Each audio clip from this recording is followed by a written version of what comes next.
पहले चर्चा कर चुके हैं और पहले दुस्वप्नों की चर्चा के प्रसंग में उपायों के ऊपर भी सामान्य रूप से चर्चा की है।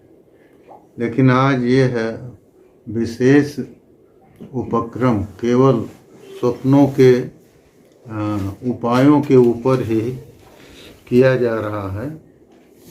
शास्त्रों में जहाँ भी दुस्वप्न की चर्चा है, ऐसे स्वप्न की चर्चा है जिससे कि भावी सुख दुख अथवा मृत्यु आदि की सूचना प्राप्त होती है, तो उन स्वप्नों के लिए शांति आवश्यक है। इसीलिए शास्त्रों में, चाहे पुराणों में, आयुर्वेद में या ज्योतिष शास्त्र में, जहाँ भी स्वप्नों को भावी अनिष्ट फल का सूचक बतलाया गया है, वहाँ उपाय भी बतलाए गए हैं, क्योंकि उपायों के द्वारा हम आसानी से अनिष्ट फल को सह सकते हैं, क्योंकि उनका फल प्रभाव कम हो जाता है और बहुत सा तो नष्ट भी हो जाता है।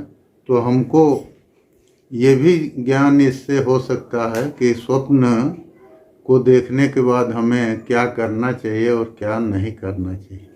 जैसे दुस्वप्न जो हैं उनके लिए यह स्पष्ट रूप से कहा गया है कि इनको किसी से कहें नहीं। तो इतनी जानकारी होने पर मान लीजिए हम अगर नहीं किसी से कहते हैं तो उसका फल जो है वो प्रायः समाप्त हो जाता है। इसी तरह से ये भी है कि हमने दुस्वप्न देखा और उसके बाद हमको अगर निद्रा आ गई तो उसका फल खत्म हो जाता है। तो ये सब चीज़ें विचार करने की हैं। इसीलिए आज हम इस उपाय के प्रकरण का आरंभ करते हैं। और देखिए, शांति हेतु उपाय इसलिए भी जरूरी है क्योंकि कुछ स्वप्नों का बहुत ही अनिष्ट फल देखने में आ रहा है। जैसे ये दिया कि यदि कोई स्वर्ण, रजत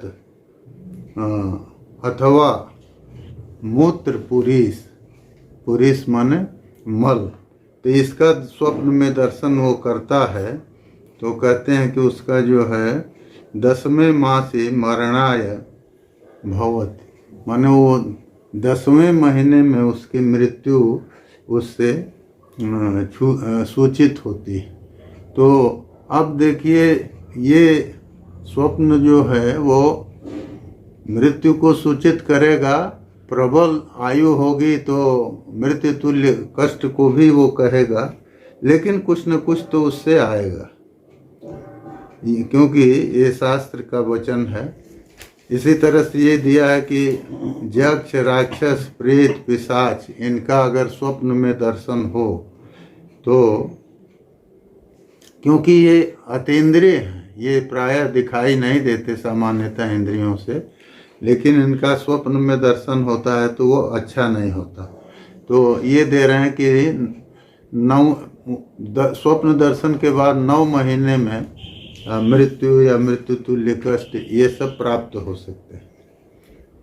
घी, दूध, मधु, तक्र, मट्ठा अथवा गुड़, यदि पूरे शरीर में उसका लेप दिखाई दे स्वप्न में, घी का, दूध का, मधु अथवा मट्ठे का अथवा गुड़ का पूरे शरीर में लेप दिखाई दे तो पीड़ा प्राप्त होती है। अपना नख या केश ये गिरता दिखाई दे, और भस्म जो है, अंगार की भस्म दिखाई दे, भस्म पूर्ण चिता दिखाई दे तो मृत्यु की सूचना होती है। तो ये सब ऐसे स्वप्न हैं जिनसे अत्यधिक कष्टकर फल जो है वो सूचित हो रहा है। तो यदि हम उनके उपाय का अनुष्ठान कर लें अथवा स्वप्न के बाद क्या करना चाहिए क्या नहीं करना चाहिए इसका ही विचार कर लें, तो फिर हमको उससे जो है भावी जो दुख प्राप्त होने वाला है उससे मुक्ति मिल सकती है।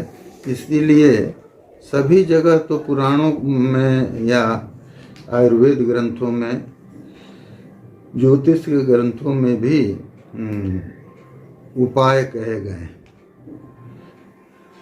तो शांति के लिए आयुर्वेद अथवा ज्योतिष अथवा पुराणों में जो भी उपाय प्राप्त हैं, तो उनमें कौन सा उपाय कोई आदमी आसानी से कर सकता है अथवा सबके लिए क्या सुलभ हो सकता है, तो इसकी दृष्टि से देखें तो हमको पौराणिक उपाय जो हैं वो बहुत कुछ सुकर प्रतीत होते हैं, माने उनका अनुष्ठान हम आसानी से कर सकते हैं। तो हमको ये भी निश्चित रूप से शास्त्र के प्रामाण्य से ज्ञात होता है कि उपायों को करने के बाद सभी स्वप्न शुभ फल वाले ही होंगे। क्योंकि देखिए, सामान्यतः तो गणना की गई, बताया गया कि ये शुभ फल हैं, इन ऐसे स्वप्नों के अशुभ फल हैं, लेकिन बहुत से ऐसे स्वप्न हैं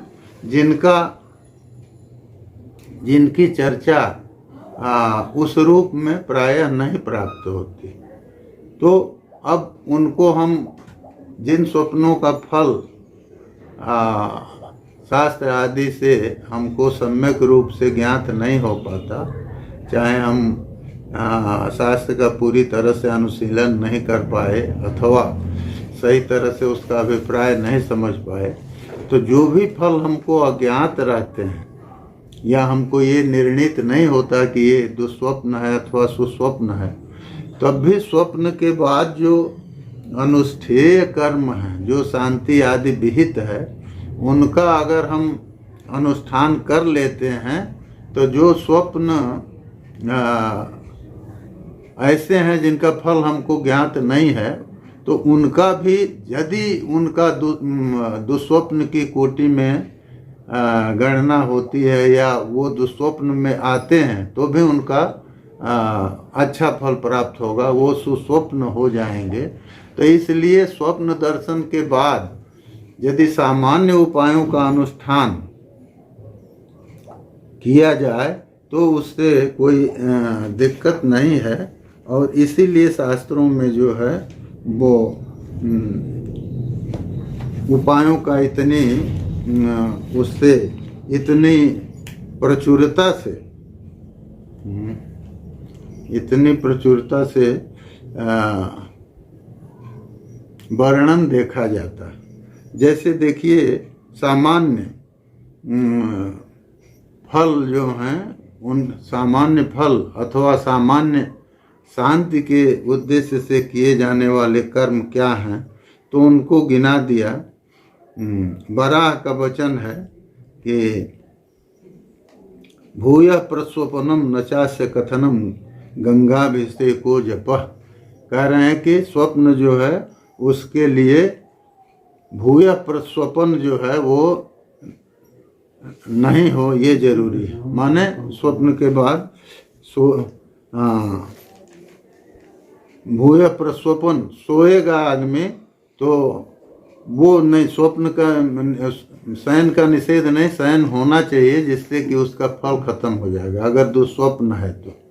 और सुस्वप्न निश्चित है तब तो नहीं सोना चाहिए।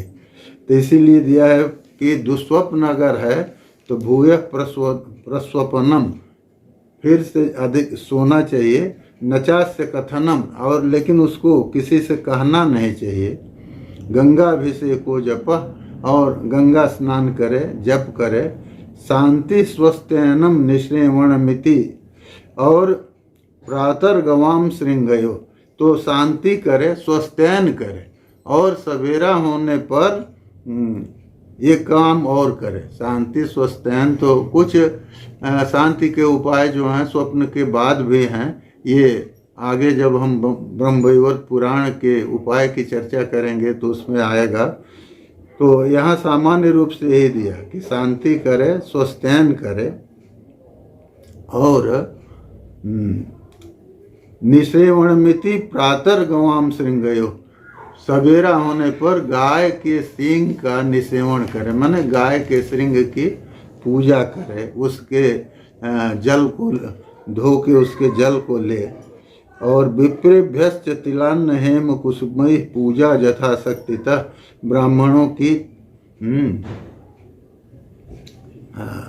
तिल से, अन्न से और हेम कुसुम स्वर्ण कुसुम से उनकी पूजा करे यथाशक्ति। और शक्ति के अनुसार, अब स्वर्ण कुसुम नहीं बना सकता तो उसके लिए वो नहीं है, तो वो नाम जपादि जो दिए जाएंगे, आगे बताए जाएंगे, उनको करे। और पुण्यम भारत कीर्तनं च कथितम दुस्वप्न विच्छित है। और भारत महाभारत का कीर्तन, जैसे वहाँ गजेंद्र मोक्ष की चर्चा आई है तो उसका कीर्तन करे, तो इससे जो है वो दुस्वप्न नष्ट हो जाता है। वो भागवत में आया है, गजेंद्र मोक्ष की कथा आई है। और ये उपाय बताया। और दूसरा ये कहा कि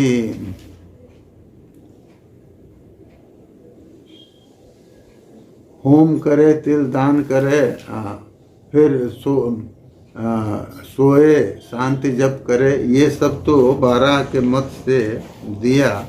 और शारंगधर संहिता में भी संक्षेप में ये कहा गया है कि दुस्वप्नानेवमादिश्च दृष्ट्वा ब्रूयान्न कस्यचित्।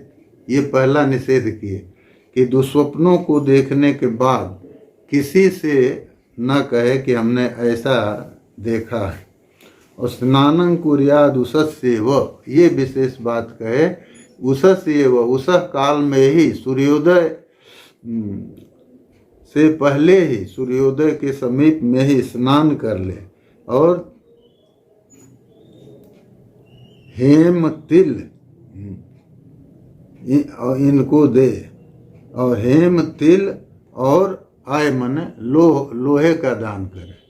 तो हेम मने स्वर्ण, तिल और लोहे का दान करे। पठे स्तोत्राणि देवानाम रात्रु देवालये बसेत। देवताओं के स्तोत्र को पढ़े, स्तुति को पढ़े और रात में देवालय में वास करे। इस तरह से कृत्वैवं त्रिदिनम मर्त्यो दुस्वप्नात् परिमुच्यते। 3 दिन तक इस तरह से करता है तो मनुष्य दुस्वप्न से मुक्त हो जाता है।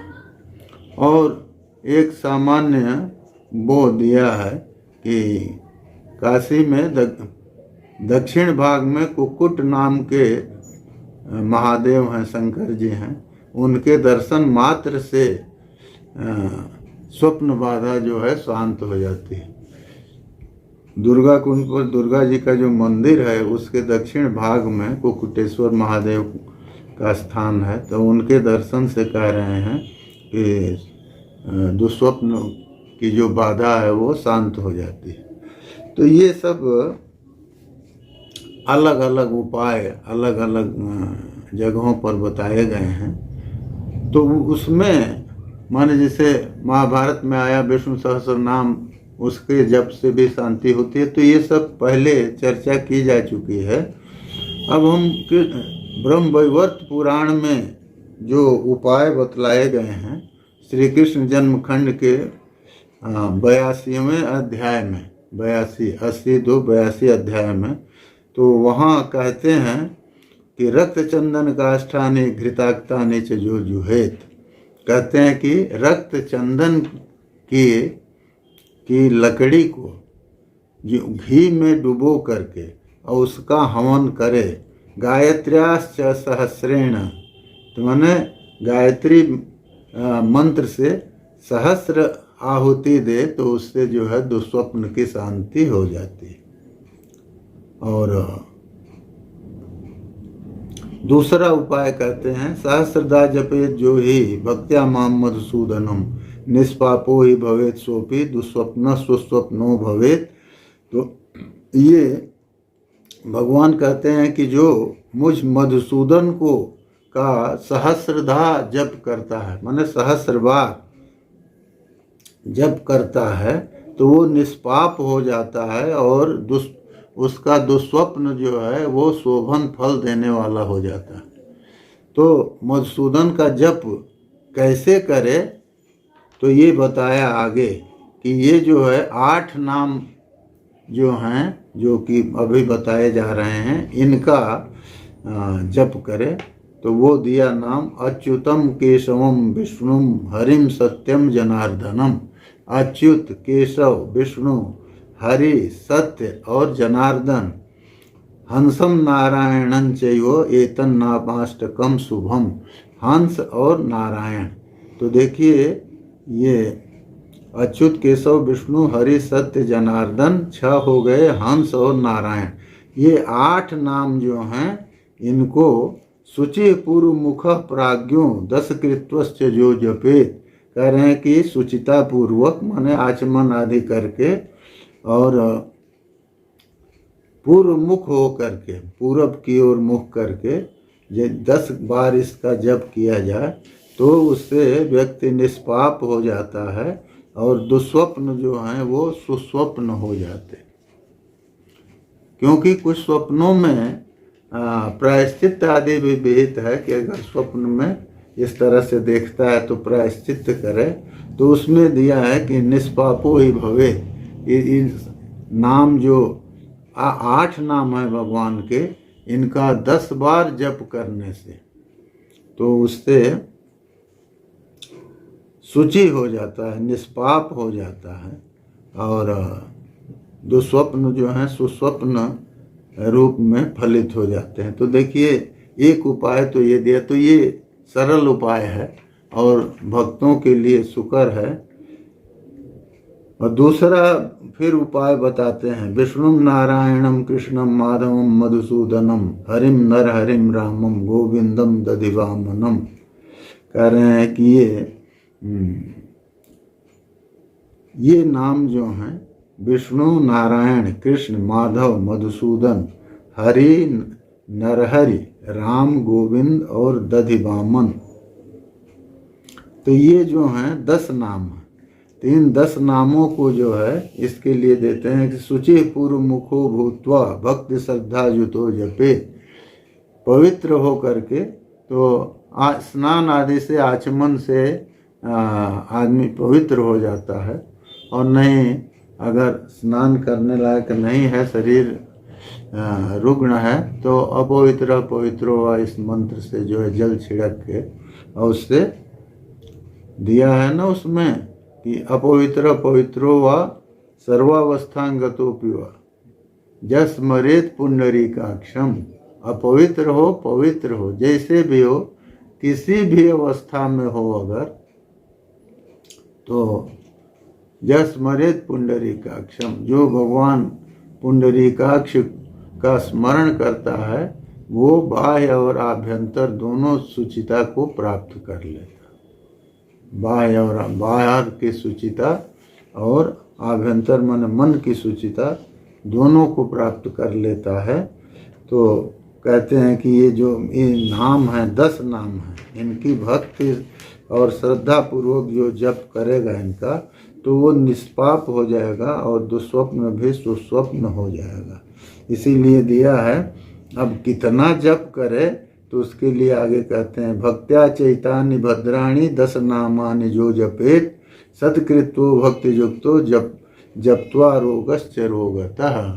कहते हैं कि ये जो 10 नाम हैं जो कि भद्र हैं, माने भद्र करने वाले, कल्याण करने वाले हैं, इनको सत्कृत्वो भक्ति युक्तो 100 बार यदि भक्ति युक्त हो करके और इनका जप करता है तो अरोगश्च जायते, तो वो अरोग भी हो जाता है। माने दुस्वप्न का जो फल है वो फल तो नष्ट हो ही जाता है, वो अरोगश्च जायते, अरोग भी हो जाता है, रोग भी मुक्त हो जाता है।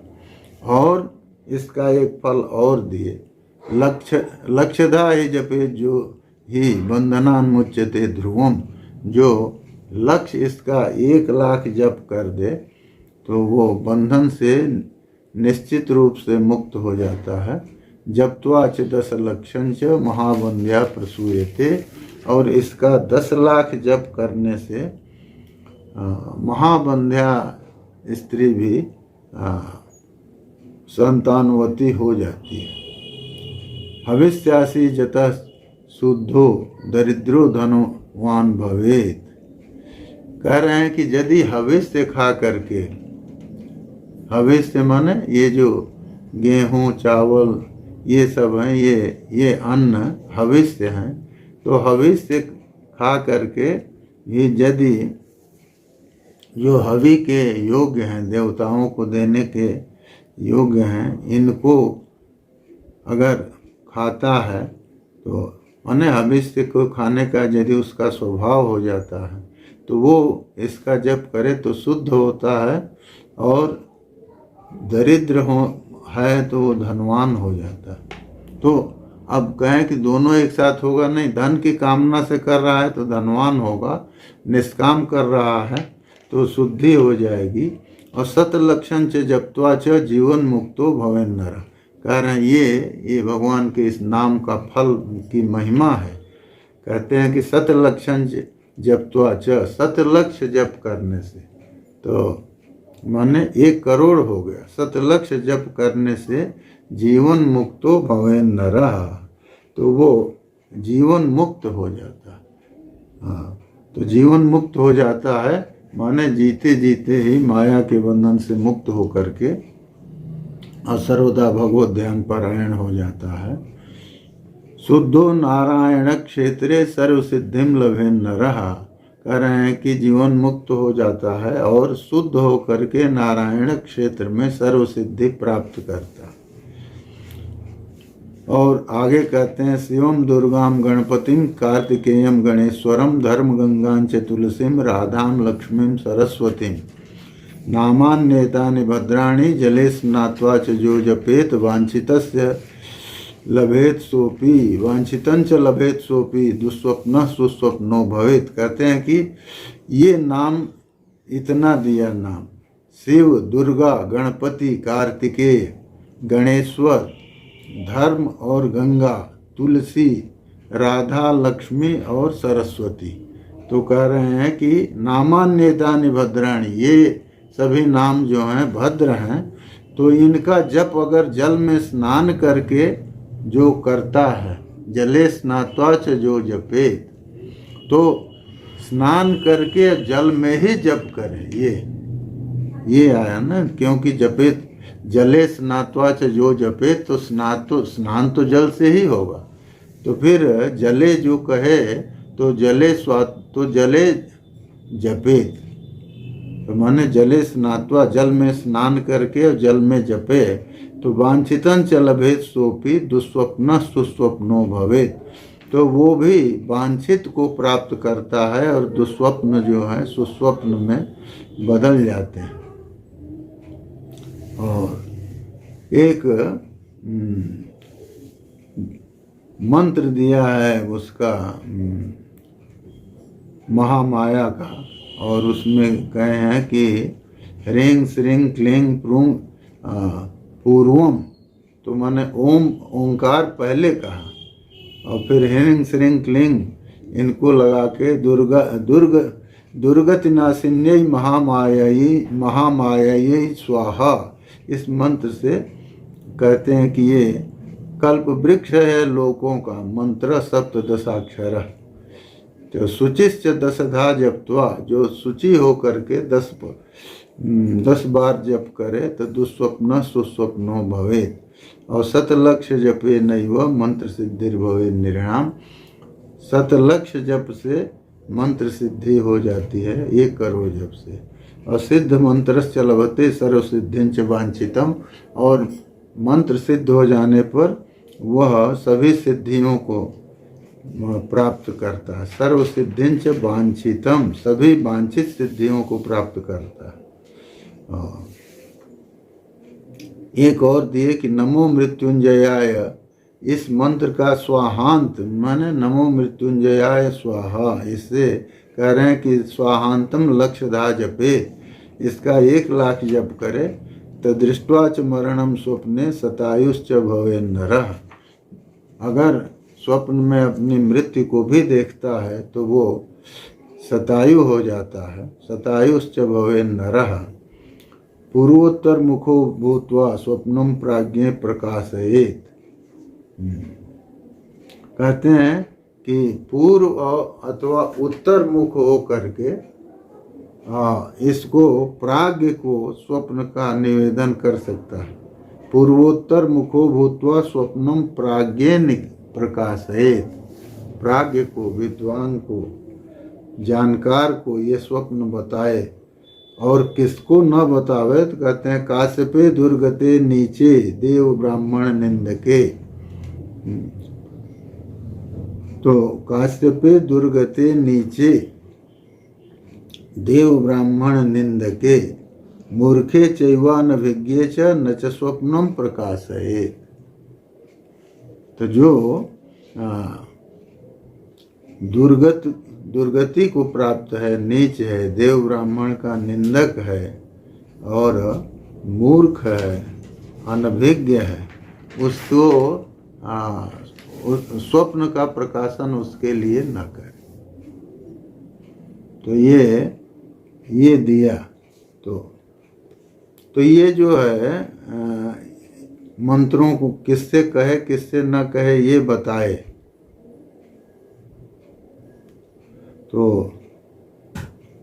तो प्राज्ञ प्रकाशित दिया। उसके साथ ही अगर काश्यपे को जोड़ दें तो ये हो जाएगा कि प्राज्ञ काश्यपे प्रकाशित। तो प्राज्ञ काश्यपे माने प्राज्ञ जो कश्यप की परंपरा में है अथवा कश्यप में ऋषि में निष्ठा रखने वाला है।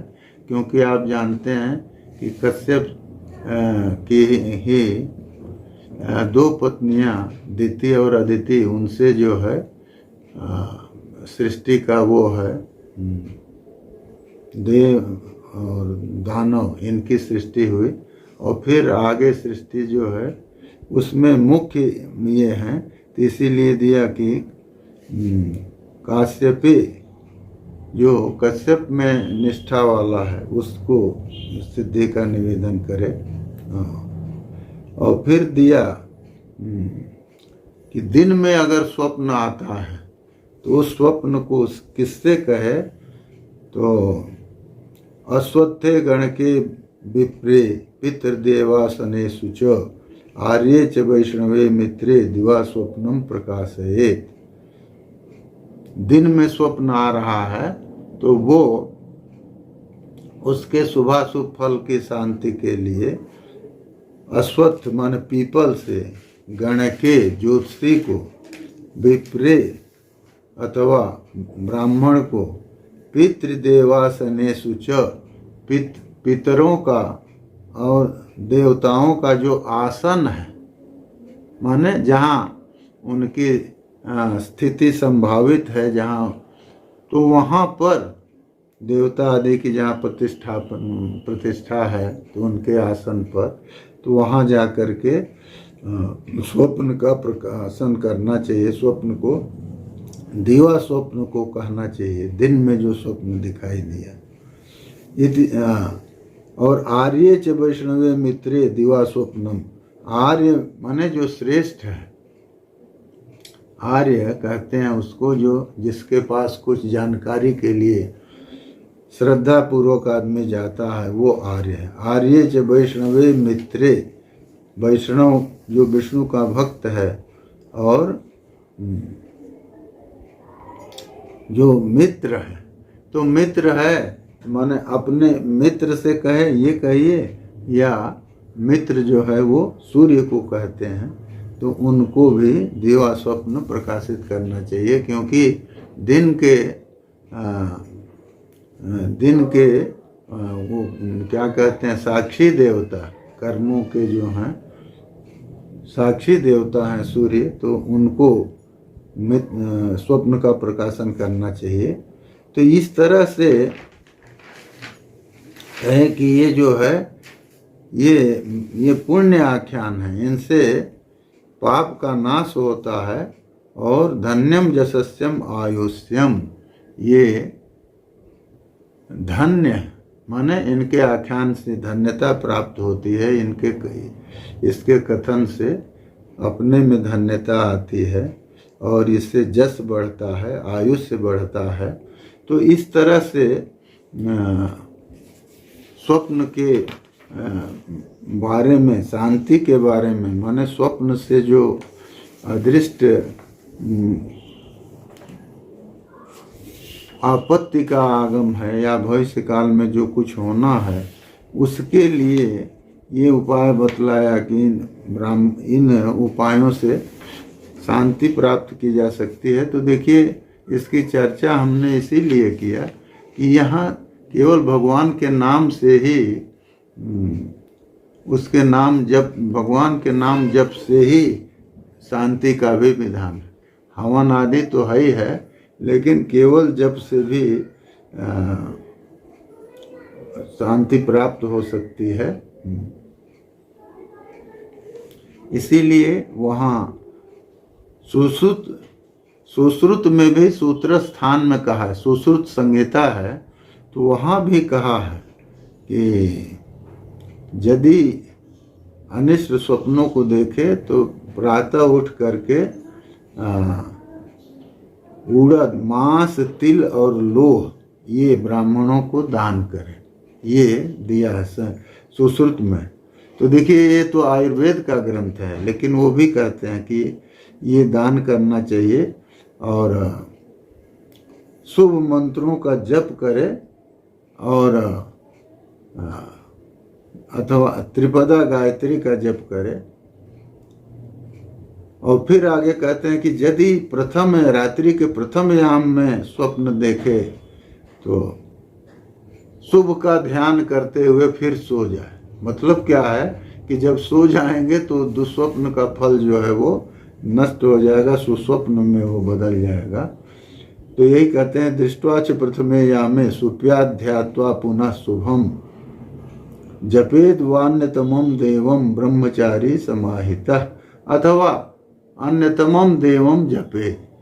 विष्णु, ब्रह्मा विष्णु महेश में से अथवा जो भी इष्ट देव हैं, तो सभी भगवान शंकर का, हनुमान जी का, जिसका भी हो, तो अपने इष्ट देव का जप करे और कहते हैं कि ब्रह्मचारी हो करके और समाहित हो करके और जप करे।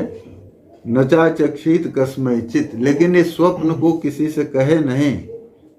किस स्वप्न को? जो अशोभन स्वप्न है, जिससे कि आगे दुरित की सूचना मिल रही है, अनिष्ट की सूचना मिल रही है। और उसके लिए फिर वही जो पहले हम कहे थे, वही कह रहे हैं कि देवताओं के मंदिर में वहाँ 3 रात रहे और वहाँ रुक के और ब्राह्मणों की पूजा करता रहे, तो इससे जो है दुस्वप्न से वो मुक्त हो जाता है। इस प्रकार सामान्यतः जो सुकर उपाय हैं, ये ब्रह्मवैवर्त पुराण में बताया गया। और इतने उपाय जो हैं वो बहुत अधिक संख्या में चारों ओर वर्णित हैं, लेकिन जो सुकर उपाय है वो कहा गया। अब हम इसके विचार को यहीं सीमित करते हुए आगे फिर हम स्वप्न से रोग की सूचना जो आयुर्वेद के ग्रंथों में आई है, उसके ऊपर अगले क्रम में विचार करेंगे और इसको यहीं पर विराम देते हैं।